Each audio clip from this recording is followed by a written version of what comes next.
Всім привіт! Радий вітати вас на каналі Токомпак. От і приходить до завершення останній день зимового локдауну. І хочеться провести його з користю як для себе, так і для вас. Сьогодні ми спробуємо повернути до життя ось таку відеокарту. Це у нас була Sapphire RX 470 Mining Edition. Чому була, ви зрозумієте дещо пізніше. На карті немає жодного відеовиходу, і в такому вигляді вона може використовуватися тільки для майнінга. Проте карта мене цікавить не для такого використання. Мені потрібна карта, на якій можна буде запускати різноманітні ігри та робочі програми. Ця карта побувала у декількох майстрів та видана, як це часто буває, з пакетиком запчастин без результату. Після чого презентована мені одним з підписників каналу і вже довгий час лежить в коробці з донорами. Розбирати її не піднімається рука, а відновлювати до недавнього часу не було чим, маю на увазі запчастини. Що вийде по фіналу, я не знаю, але відео в будь-якому випадку буде опубліковане на каналі. Що ж, давайте знімати охолодження, дивитися що і як. Оскільки я діагностував карту досить давно, я вже не пам'ятаю точно що й до чого.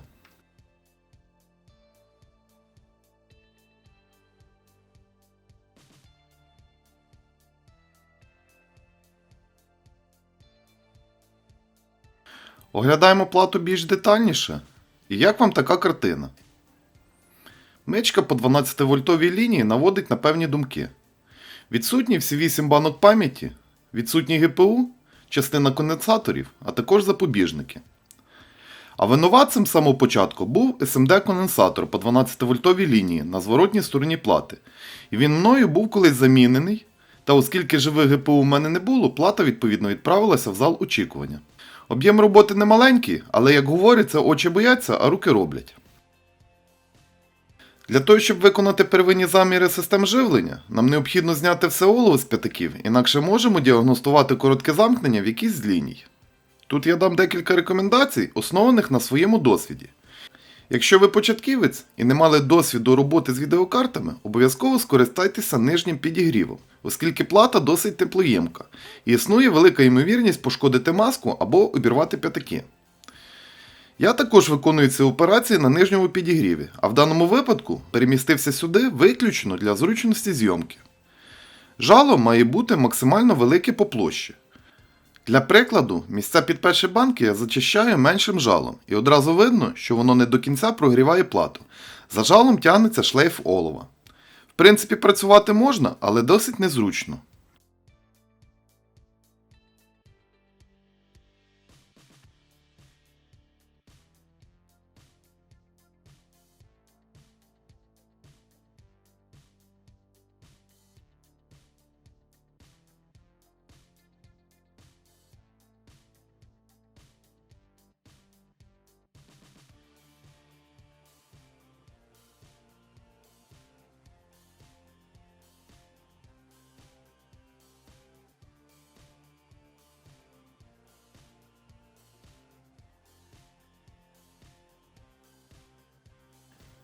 І тепер замінюю жало на більше. Як бачите, шлейфа вже немає і зачищаються п'ятаки набагато краще.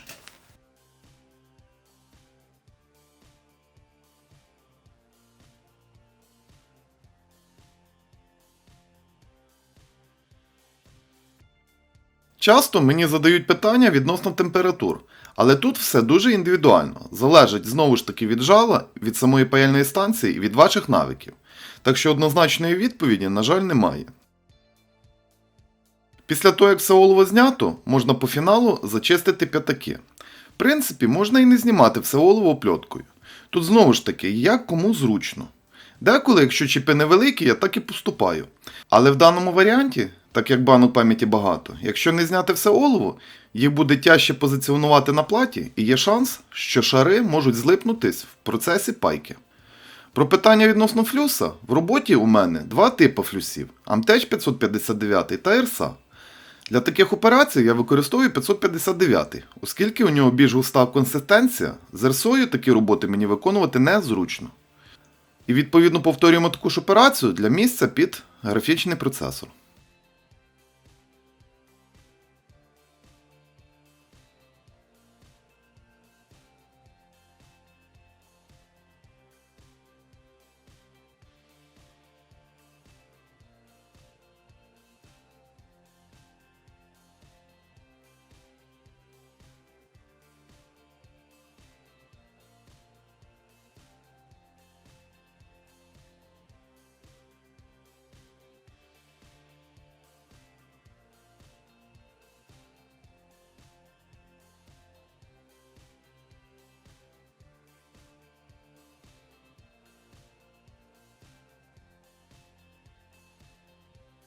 Первинна підготовка завершена і можна виконати певні заміри на платі.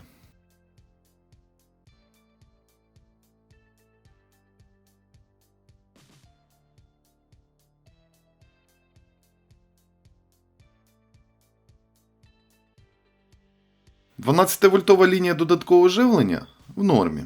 Короткого немає. 12 вольт PCI-Express теж норма. Живлення контролера PCI-Express норма.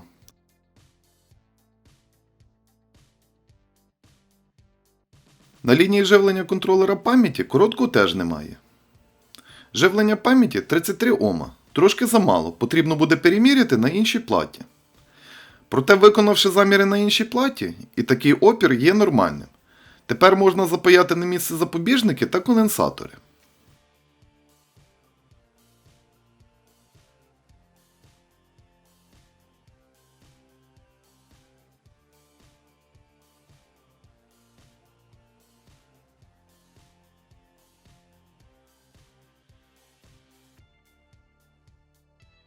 Ось так у нас виглядає плата перед запайкою графічного процесора. По фіналу переміряю опір лінії живлення ГПУ, і короткого у нас тут немає. Ось цей графічний процесор я буду встановлювати на плату. По маркуванні можна визначити, що це чіп від RX 570. Зняв я його з прогорілої плати, і по замірах він теоретично має бути живий. Що ж, зіграємо у перший етап лотереї.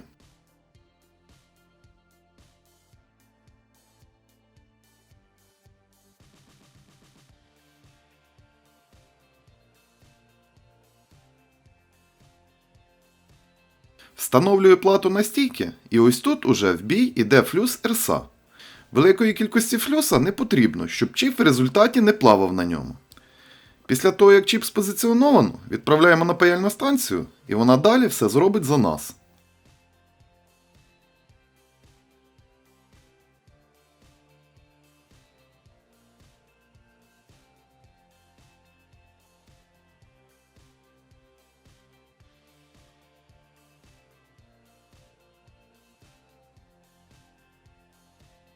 На температурі в районі 180 градусів чіп у нас сідає.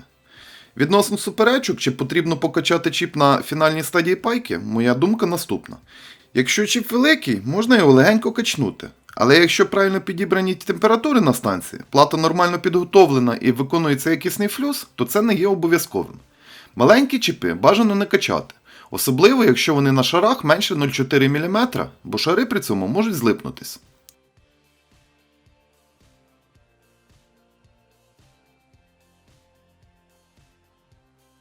Чіп запаяний, плата охолола, і можна знову ж таки виконати заміри та перевірити, як сів чіп. Перший замір – лінії PCI-Express у режимі діодної прозвонки.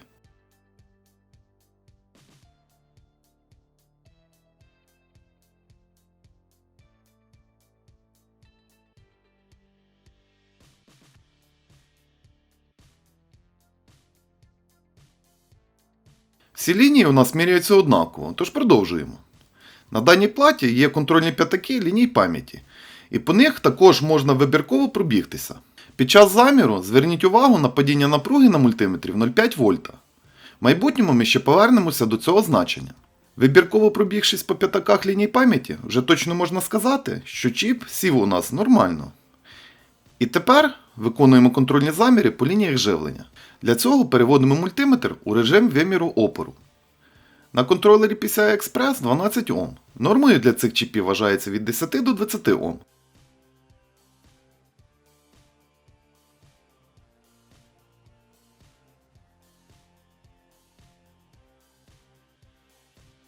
Контролер пам'яті в межах норми. 5-вольтова лінія кілооми. 3,3 вольта. Опір теж великий. Пам'ять тут нічого не змінилося, 33 Ома. А тут несподіванка, коротке замкнення по лінії живлення графічного процесора.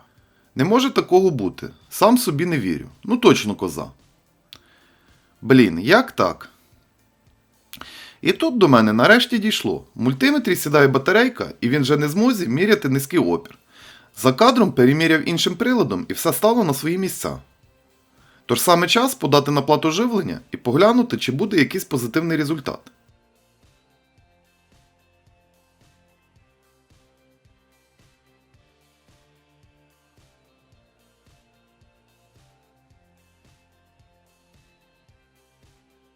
Для лабораторного блока у мене зроблений ось такий шлейф. Якщо потрібно подати живлення на 8-піновий роз'єм, під руками є ось така перемичка.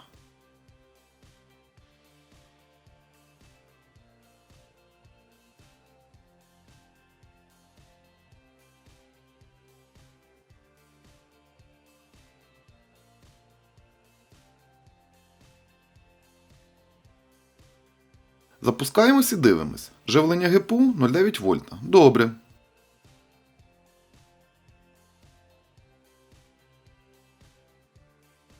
Пам'ять 1,5 вольта. Теж добре. Контролер пам'яті норма. Живлення контролера PCI Express теж норма. Чіп при цьому нагрівається. Поки що мені все подобається. Можемо накинути систему охолодження і спробувати запустити відеокарту. Хтось запитає, а як же ж без пам'яті? І все вірно, без пам'яті карта повноцінно працювати у нас не буде і зображення не видасть. Але буде хоча б видно, чи відображається вона в диспетчері пристроїв. Перед тим як встановлювати карту в тестовий стенд, потрібно в налаштуваннях BIOS встановити примусовий вивід зображення через інтегровану графіку. Інакше материнка не зможе виконати ініціалізацію і зупиниться на пості B2. Для кожної плати це налаштування виконується по-різному. У мене це Advanced, System Agent Configuration, Graphic Configuration і Primary Display. Ось тепер можна поставити нашу карту і завантажити операційну систему.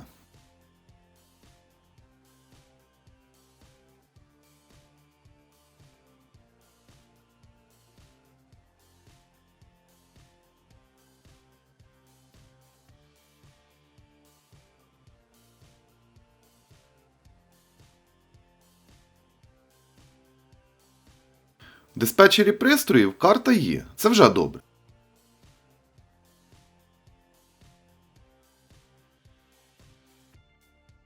І запускаємо GPU Z і бачимо RX 570 на пам'яті Samsung. Хоча по факту у нас плата і відповідна прошивка мала би бути від RX 470.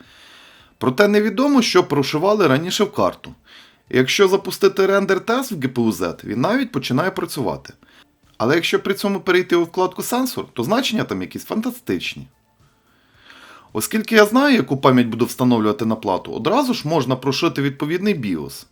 Є декілька варіантів, як це зробити. Основні з них це випайка флешки чи прошивка прищепкою. Але сьогодні я використаю ще один, трохи нестандартний спосіб, проте особисто я ним часто користуюся. Є така операційна система для майнерів, як Hive OS. Підкидаю диск з цією операційкою і завантажуюся.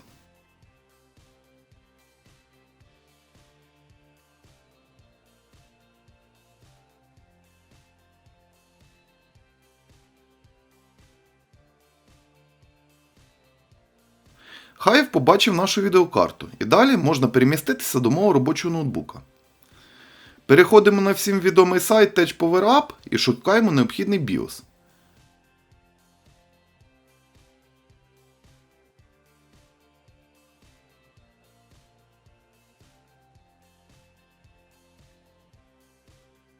Далі через кабінет Hive OS завантажую прошивку у карту і перезавантажую комп'ютер.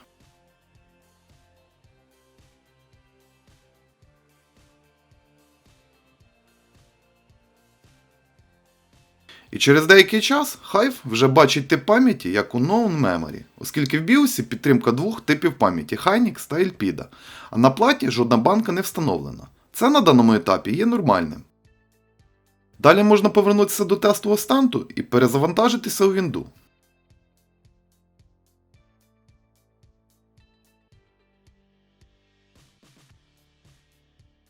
Знову запускаємо GPU Z і тип пам'яті Autodetect.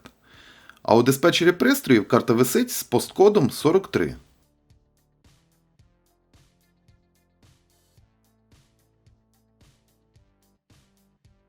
І далі можна приступити до другої частини нашої лотереї. Відновити ще одну карту, ось цю. Звичайно ж, я жартую. Цю карту можна одразу записати до невдалих ремонтів. З такими прогарами та мертвим ГПУ вона одразу йде на донора.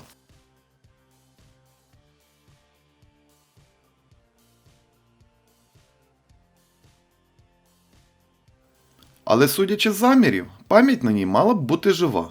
Опір по лінії живлення пам'яті цієї карти 8 Ом, що є для 390-х нормою. Проте, поки ми її не перекинемо на робочу плату, точно стверджувати нічого не буду.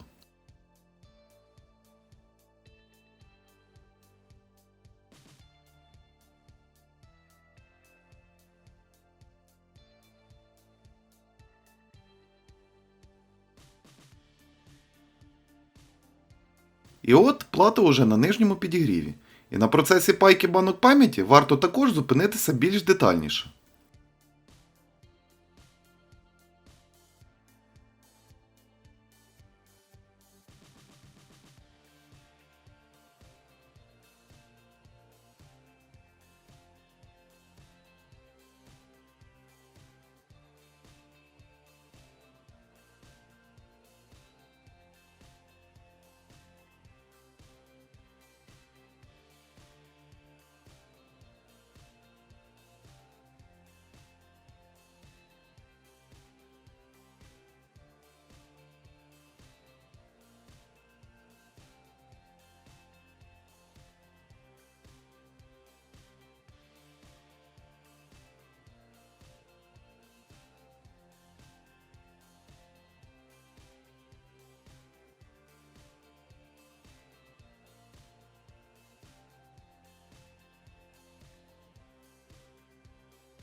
Як вам процес зняття першої банки?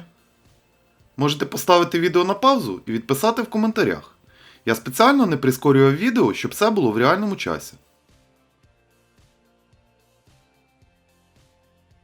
Написали коментар? А тепер я поясню. З вірогідністю 90% після зняття перша банка буде мертва, оскільки плату низом я не догрів, і щоб зняти її, на фені виставив досить високу температуру, і як результат весь тепловий удар на себе прийняв саме чіп. І це типова помилка початківця. При роботі з пам'яттю, і не тільки, основна стратегія наступна. Якщо ми знімаємо робочу пам'ять з плати донора, яку приговорили на розпай, значить стараємося по максимуму прогріти плату нижнім підігрівом, майже до плавлення шарів, і трішки допомогти верхом. Довести, так скажімо, процес до кінця. Таким чином, саму пам'ять ми гріємо феном мінімум часу і не піддаємо її значному впливу температури. Ось так легко знімаються банки при правильному прогріві. Знімаю чіпи я насухо, як результат одразу видно, чи було попадання рідини під мікросхему. І ще один момент. Якщо ви перші рази працюєте з мікросхемами такого типу, знімайте насадку з фена і грійте безпосередньо самим соплом. Про температуру, знову ж таки, не буду нічого говорити, тут все індивідуально і залежить від конкретного обладнання. Єдине, не слухайте блогерів, які говорять температура максимальна, потік максимальний. І от банки уже в мене на столі. І далі нас очікує гра в мікробільярд. Але перед тим чіпи потрібно підготувати. Знову ж таки, кожен виконує всі операції як зручно. Це не означає, що хтось робить це правильно, а інший ні. Я одразу знімаю все олово з чіпів опльоткою, щоб не жарити лишній раз банки. Опльотки витрачається при цьому більше, але чіп утримує менший тепловий удар.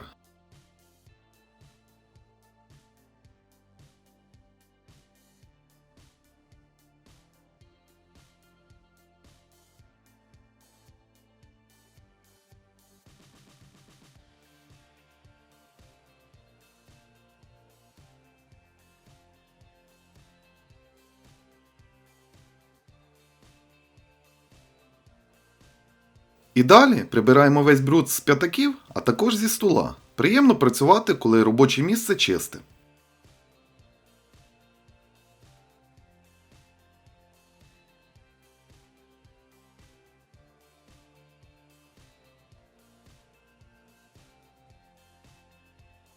І ще одне уточнення. Катаю я на 559 флюс, оскільки він густіший, ніж ірса, та на нього краще липнуть шари. При нанесенні флюса правило чим більше, тим краще не діє. Флюса потрібно трішки. Якщо нанести його багато, При прямому нагріві шари будуть вискакувати з луз, коли флюс почне кипіти. Якщо ж використовується метод непрямого нагріву, шари позлипаються.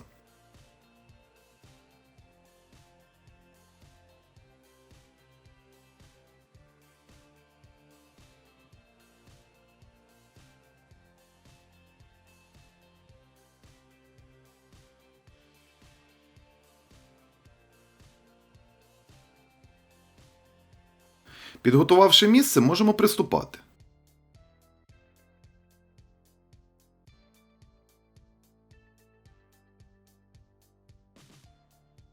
Якщо інструменти трафарет чисті та обезжирені, то ніякої складності немає. Насипаємо шари і все, що зайве, легко забирається. Якщо ви працюєте з шарами без мікроскопа, як і я в даному випадку, то зручно контролювати, чи всі шари є в лузах, дивлячись на трафарет під кутом 35-45 градусів.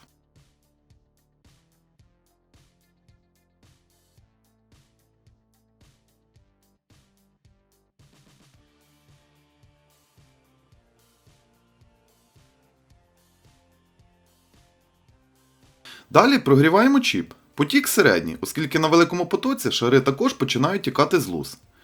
Момент посадки шарів також прекрасно видно, якщо дивитися під кутом на трафарет. Вони ніби провалюються всередину.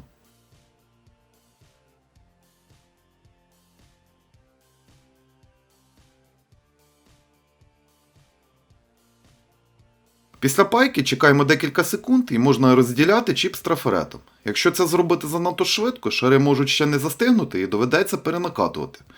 Якщо перетримати, флюс застигне і зняти чіп буде досить важко.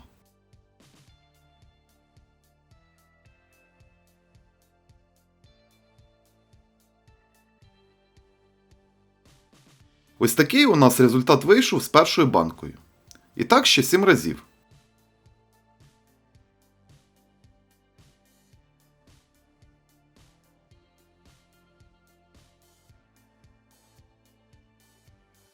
Якщо на якомусь етапі 1-2 шари не сіли, нічого страшного, їх можна допаяти без трафарету. Додаємо на п'ятак трішки флюса, ставимо шар і паяємо його на місце.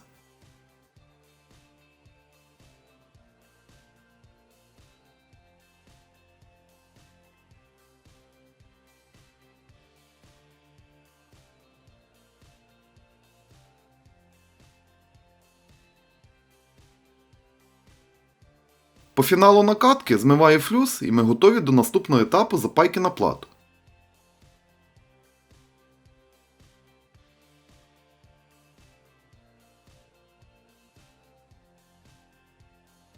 Знову ж таки, протираю плату, встановлюю її на стійки і готую до встановлення чіпів.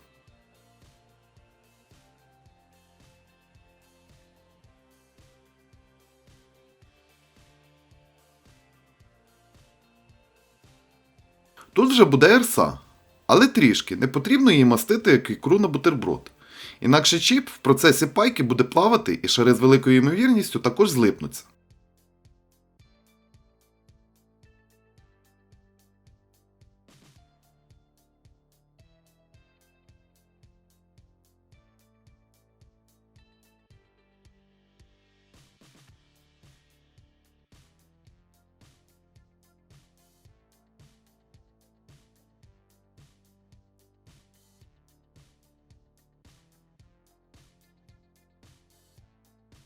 При позиціонуванні чіпів не потрібно суперточності. Достатньо помістити їх більш-менш рівно у контур. А далі за вас все зробить сила поверхневого натягу. І тут ситуація така ж. Прогріваємо плату низом максимально близько до температури плавління олова.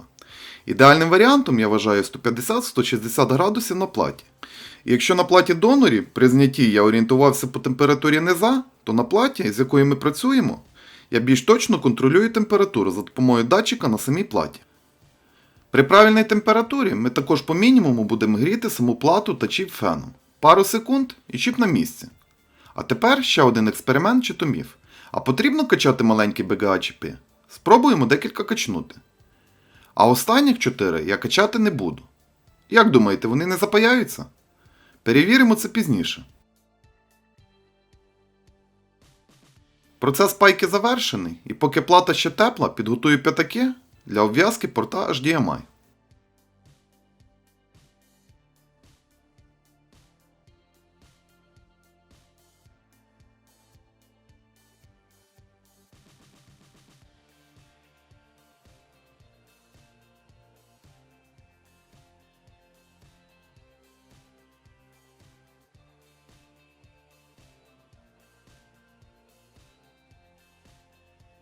От тепер можна відмити залишки флюса і виконати контрольні заміри.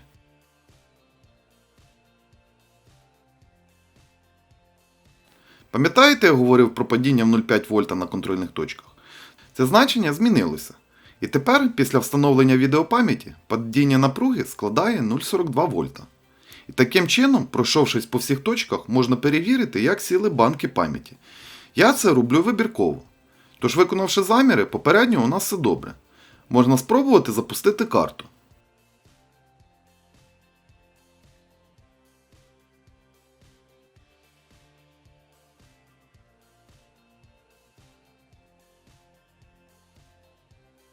Після старту одразу заходимо в диспетчер пристроїв. І знову код 43. А що ж покаже GPU-Z?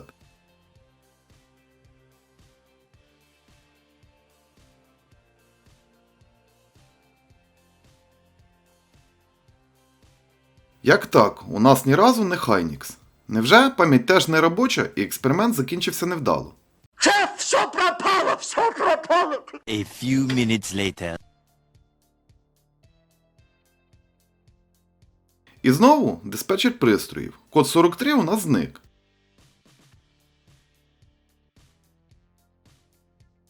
GPU-Z і тепер Hynix на місці. Скажіть, а ви теж з тих людей, які спочатку створюють собі проблему, а потім декілька годин думають, як її вирішити? А що ж було, запитаєте ви? Все дуже просто. Так як це майнінг-карта, на ній можна вибирати один з 4 біосів. А для Hynix ми попередньо прошили тільки одну флешку. І в процесі роботи з картою я випадково перевів один з перемикачів у інше положення. Окей, карта у нас почала коректно визначатися, значить саме час перевірити пам'ять. Для цього завантажуємо Linux і запускаємо тест. Більш детальна інформація по цьому тесту є на форумі VLab, включно з командами, тож сьогодні я не буду на ньому детально зупинятися.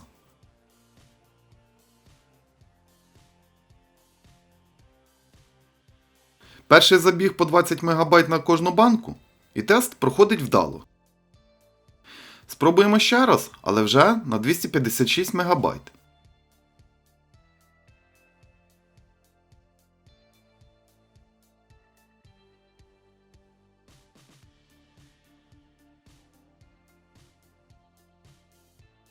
В даному випадку тест виконується дещо довше, але знову проходить вдало. І ще одне, що варто перевірити, чи запуститься карта в майнінгу. Для цього знову завантажуємо HiVoS, майнер записує DAC-файл і карта успішно стартує. Довго не буду тримати, оскільки карта без вентилятора і температура росте досить швидко. І у нас залишилося ще одне невиконане завдання – прикрутити на майнінг-карту відеовихід. Ні для кого не секрет, що в даних картах присутній HDMI, але не встановлена його обв'язка. Що ж, поправимо це за допомогою паяльника та фена.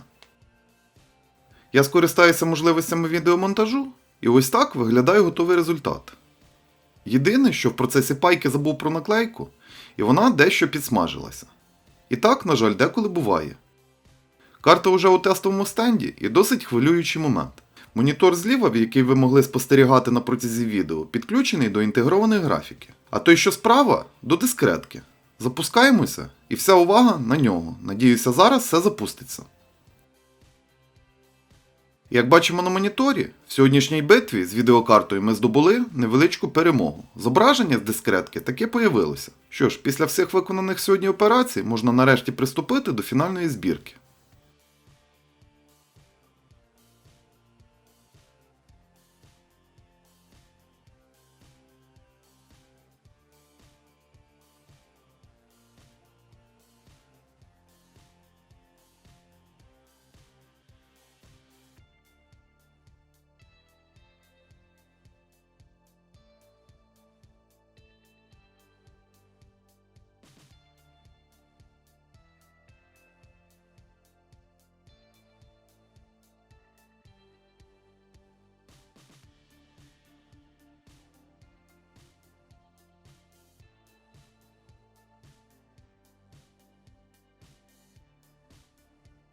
Відкриваємо диспетчер і ніяких знаків оклику.